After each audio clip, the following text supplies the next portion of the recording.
Böyük qayıdış proqramına uyğun olaraq Əmək və Əhalinin Sosial Müdafiəsi Nazirliyinin tabeliyində Dövlət Məşğulluq Agentliyi işğaldan azad olunmuş ərazilərimizə köçürülmüş sakinlər üçün aktiv məşğulluq tədbirlərini davam etdirir.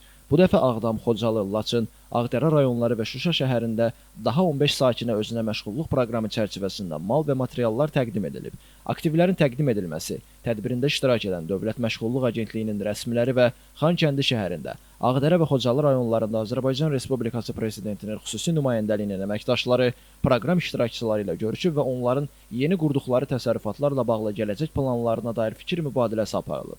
Verilmiş aktivlər hesabına sakinlər qoyunçuluq, maldarlıq təsərrüfatı, un məmulatı istehsalı, kiçik dərzi sexi, qadın gözəllik salonu, kiçik foto ateliye və digər istiqamətlər üzrə kiçik bizneslərini yaradıblar. Proqram iştirakçıları onlara göstərilən dəstəyə görə Prezident İlham Əliyevə təşəkkürlərini ifadə ediblər. Onlar özünə məşğulluq proqramı çərçivəsində qurduqları təsərrüfatlarını daim genişləndirməyə səy göstərəcəklərini bildiriblər.